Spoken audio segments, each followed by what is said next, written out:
Yes, we could. Well, Marie Muldoon, you are the secretary here at Our Lady of Mount Carmel Church for a number of years, and you know something very special about the history that happened in this church a number of years ago, which is really a really special time in our parish. So, can you tell us what happened a number of years ago, and tell us about your stay here as secretary and when you became secretary? Well, it started in 1949, and I got a call from the sister who taught me the commercial course at the Catholic High, and she said there's a new pastor coming, and he'd like to have a secretary, somebody young enough that he can train, but with some experience. And I had worked in a lawyer's office for 1 year.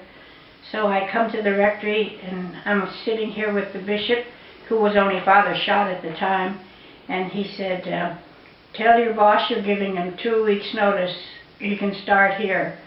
And I go home and I said to my mother, I think I have a new job. But anyway. Well, that's 1949. That was when he came in 1949, and that's when I started. And you're still working here in 2018, and it's wonderful. Well, it's only part-time now. Part-time, yes. Yeah. But it's it's and what happened that special day where we were hinting at here, when you got a call at home, huh? I get a phone call at home about 7 o'clock in the morning, and he said, you better come down here, the word is out, and the phone is going like crazy. The word is out, yes, So I said to my mother, Father called me, and I think he might have been made a bishop, so I came down there, and that's what the thing was.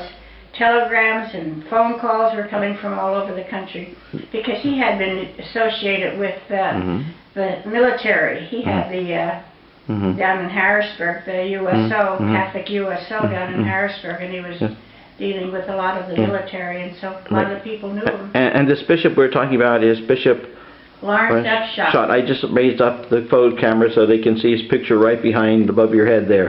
Bishop Lawrence F. Schott, and he became the auxiliary bishop of Harrisburg. Right. Yes, and so then how did some of the communications come in that way? I know you had the telephone was ringing, and people were probably visiting when they found out about it. And, oh, yes. How else did you find out about it? How messages were coming in? Oh, it was supposed to be kind of secret at first or something, wasn't it? Well, that's what they always say. Even they are not allowed to tell anybody that they're being made a bishop. But anyway, of course the word gets out because he had to be ordained a bishop. Too.